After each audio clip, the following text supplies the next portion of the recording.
YTN 복음 방송을 시청하신 여러분, 그동안 잘 계셨습니까?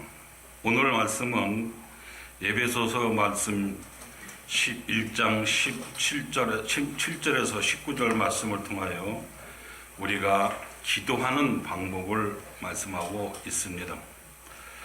저번 시간까지 에베소서의 말씀을 증거했습니다. 루드 팩스는 에베소서를 성경의 그랜드 캐니언이라고 표현했습니다. 오늘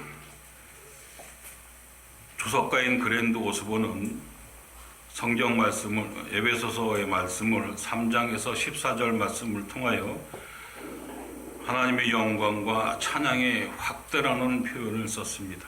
그리고 15절에서 23절을 통하여 감사의 확대로 분류를 합니다. 또 20절에서 23절은 하나님의 능력을 찬양하는 고백으로 정리를 했습니다. 15절에서 16절 말씀을 통하여 바울은 에베소 성도들의 모습을 보면서 끊임없이 감사하면서도 아직 그들이 현재 상태에 만족하지 않고 있음을 봅니다. 그래서 17절 말씀을 통하여 바울은 소원을 그들로 하여금 은혜 안에서 더 성장하여 자신의 계시의 영으로 말미암아 경험하고 깨달은 지혜와 하나님을 더 깊이 아는 것처럼 그들도 그리 되기를 기도하고 있습니다. 즉 복음의 정상에 올라 그 앞에 펼쳐진 강활한 하나님의 영광스러운 조망을 바울과 함께 소유하기를 기도하고 있는 말씀입니다. 오늘 본문 11절 말씀은 우리 주 예수 그리스도의 하나님 영광의 아버지께서 지혜와 계시의 영혼을 너희에게 주사 하나님을 알게 해달라고 사도 바울은 기도합니다. 사도 바울의 기도는 성도들이 소유하지 못한 다른 종류의 축복을 구하는 것이 아니라 그들이 이미 하나님께 받은 축복의 깊이도 높이와 넓이를 더욱 깨닫도록 기도하고 있는 것입니다.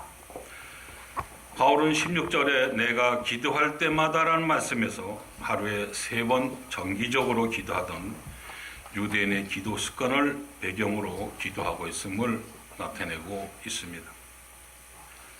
우리의 기도의 대상에 대하여 주목해 볼 부분은 우리 주 예수 그리스도의 하나님과 영광의 아버지라는 두 용어를 사용하고 있는 것입니다. 두 호칭 모두 하나님이 지칭하고 있지만 이것을 구별하여 사용한 것에 이유가 있습니다. 첫 번째로 우리 주 예수 그리스도라는 바울만의 독특한 영어는 하나님의 아들로서의 신적인 예수님보다 메시아적인 예수님을 강조하기 위하여 이 단어를 썼던 것입니다. 권능과 영광의 상징이 창조주 하나님으로서가 아니라 구속주로서의 그리스도가 되신 예수님을 제시하기 위한 용어 선택이었다고 말씀하고 있습니다. 이는 그리스도의 신성을 격하시려는 의도는 아닙니다. 바울은 다른 곳에서는 주 예수 그리스도의 아버지로 묘사하는 것과 다르게 표현합니다. 그는 그리스도의 아버지 하나님과 성도들과의 연합을 특별히 더 강조하기 위하여 우리로 표현을 합니다. 친밀성을 표하기 위하여 우리라는 호칭을 사용하고 있는 것입니다. 두 번째로는 영광의 아버지라고 표현을 합니다. 바울은 기도의 대상인 하나님에 대하여 영광의 아버지라고 표현합니다. 바울은 그의 기도 속에서 이 호칭을 빈번하게 사용하고 있음을 그의 서신들에서 볼 수가 있습니다. 주님도 제자들에게 너희는 이렇게 기도하라. 하늘에 계신 우리 아버지, 하나님이 우리 아버지라면 신자는 당연히 하나님의 자녀가 되고 아들이 됩니다. 그러나 바울의 그리스도의 하나님, 그리스도의 아버지가 우리 하나님, 우리 아버지가 된다는 것을 하나로 전제로 하고 있습니다. 그리스도와 나와의 관계성입니다. 그리고 하나님의 아들 예수를 그리스도로 확실히 믿고 고백하며 그 삶을 사는 것이라고 말하고 있습니다. 우리가 기도할 때 하나님 아버지 또는 나의 아버지라고 기도하는 표현과 같다고 볼 수가 있겠습니다. 또 기도의 내용을 살펴봅니다. 바울은 자신이 예전에 주를 알지 못했던 경험으로 성령께서 신자들의 마음의 눈을 밝혀 하나님을 바로 아는 것과 그의 축복의 풍성함을 알게 되기를 다음과 같이 소원하여 기도합니다. 첫째, 17절에 계시의 영을 주사 하나님을 알게 하셨다고 했습니다. 성령께서 진리의 영으로서 하나님과 그리스도에 관하여 밝히 알게 하시기를 구합니다. 하나님의 비밀을 계시의 영 되신 성령께서 비추지 아니하시면 알 수가 없다고 합니다. 성령님은 친히 계시의 실체가 되시면 계시의 중재자요 해석자이시기 때문입니다. 성령론에서 말씀드렸지만 하나님의 모든 축복과 그리스도로 인한 호의를 전달자 되시는 성령님의 도움 없이는 모두 무용지물이라고 말하고 있습니다. 피상적으로 하나님을 아는 것과 피상적 구원의 지식으로 천국에 갈 수 없음을 우리는 알 수 있습니다. 바울의 소원은 성령님의 도움으로 믿음의 대상인 하나님을 바로 알고 그에 관한 바른 지식을 가짐으로 참 신앙을 소유하기 위한 것입니다. 참 신앙이란 절대자를 절대적으로 신뢰하는 것입니다. 신뢰는 모든 것을 맡기고 내어드리는 것입니다. 즉 소유권과 사용권을 신앙의 대상에게 부여하고 전적으로 동의하며 순종하는 것을 말합니다. 청교도인 토마스 아담스는 이렇게 얘기합니다. 우리가 보지 못하는 것을 믿게 하는 것이 믿음의 임무라면 우리가 믿는 것에 포기하는 것은 믿음의 대가이라고 말씀하고 있습니다. 즉 믿음의 상급이라고 얘기하는 것입니다. 제임스 패커는 하나님을 아는 지시라는 책에서 세 가지 요소를 제시합니다. 첫 번째, 하나님을 아는 것은 인격적인 교제이라고 표현합니다. 그것은 그분이 우리에게 자기를 열어주심으로 맺게 되는 교제의 문제인 것입니다. 그분이 우리를 아는 것처럼 그분을 위해서 맺게 되는 교제를 말하고 있습니다.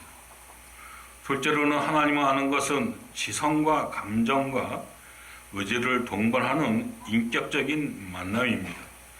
신자는 자기 하나님이 영광을 받고 옹호받았을 때 기뻐하고 또 조롱당하는 것을 볼 때는 극도로 슬퍼합니다.